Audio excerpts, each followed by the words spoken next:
What's up guys, hey, it's Jay here today with Michael Hampden from Ubisoft Studios. So thank you Michael for joining us for this interview today. Not a problem, man. Alright, now today we're going to be talking about Assassin's Creed 3, the upcoming game from Ubisoft, which releases in about a month's time. Assassin's Creed 4. Assassin's Creed 4, sorry. Get my Assassin's Creed mixed around, there's too many coming out. And what role do you play with Ubisoft in developing Assassin's Creed? So I was a senior game designer on Assassin's Creed 4, game mechanics, what features we're going to have, stuff like that, creative vision. That's my responsibility. All right. And what would you say has been the biggest improvement this year from Assassin's Creed 3 to Assassin's Creed 4? Well, it's just a very different game, It's a very fresh game, We've got the biggest open world we've ever done. It's absolutely filled with different activities. You've got things like giant naval forts, you've got shipwrecks, you can go dive underwater, you've got, smugglers' caves, you've got 3 major cities that are a lot like cities from Assassin's Creed 2. So you've got, basically we've taken all the best parts of all the previous Assassin games and kind of pulled them together to make one really, really big, great pirate game.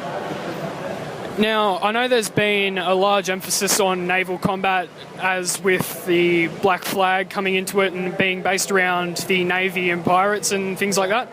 How has that played into how you've developed the game, and how has that redefined the combat stance that you have taken on it? Well, it does a couple of different things. So what we did was, we took the naval gameplay we had from AC3, and that was really good gameplay, and we made it a lot deeper. So now we got 40 different kinds of ships you can find in the world.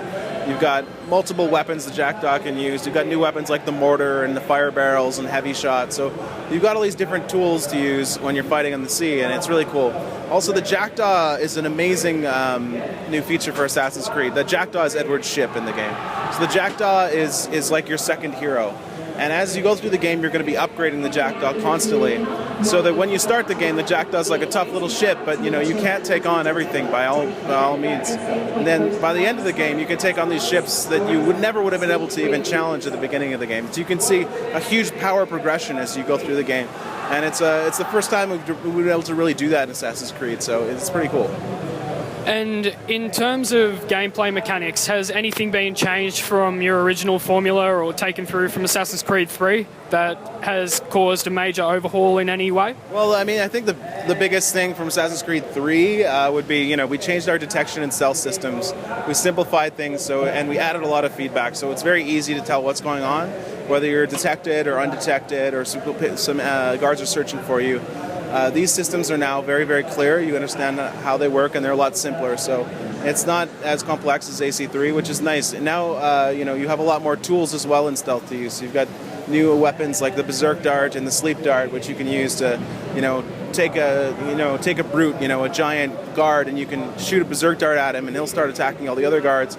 You might use that opportunity to sneak past, or you might jump in on the fight. So you've got lots of different strategies for combat and how you do each mission. So if you're a player that likes doing stealth, you can play the whole game really stealthily if that's how you want to do it. Otherwise, if you want to be a guy who's got 4 pistols and 2 cutlasses and just wants to wade into combat and take on 20 guys, that's totally up to you. So it's all about player choice. Now, a major thing that I guess played a part in how the campaigns from Assassin's Creed 1 all the way through to Brotherhood and Revelations was the 2 main characters, Altair and Ezio, that's it. Yeah. Are any of these going to be making a return in flashbacks in Assassin's Creed 4? You can't really see Altair or Ezio, like in terms of like you're not going to be playing them or anything like that. But there is some really interesting stuff in the present day. So we've got this new present day system where you play an employee for Abstergo Entertainment. You play as yourself, the player, working for Abstergo, doing research about Edward Kenway and his life.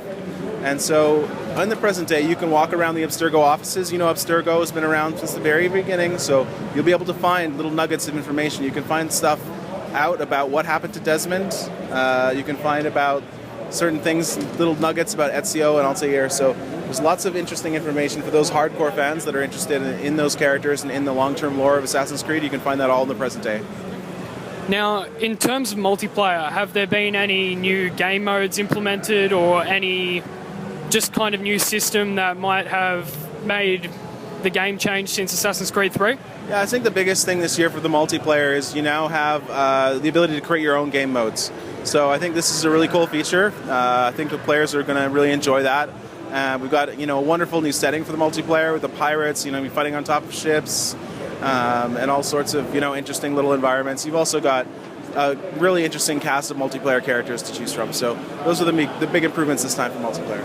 All right, now in terms of community feedback, what did you take over from Assassin's Creed 3? What were the main factors in developing Assassin's Creed 4, and what were your main focuses on in improving the game? Well, there's a lot of things that we changed for Assassin's Creed 4. Some of the keywords we used when we were developing the vision for this game were like fast, fluid, seamless. These things were what we want. So we don't have as many cinematics this time. The cinematics we do have are quite short. So the focus is really on keeping the player in the action, keeping the player in the game.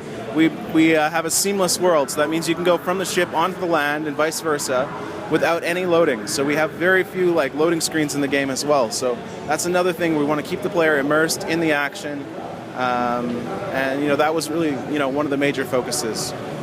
Tahi, do you have anything you'd like to add? No, you've pretty much answered all the questions for me. Thanks for having us, Michael. It's nice to meet you. Nice to meet you. Thanks for doing the interview with us, and we hope you enjoy the rest of your time in Australia and at the EB Expo. Thanks, man. Cheers. Thanks.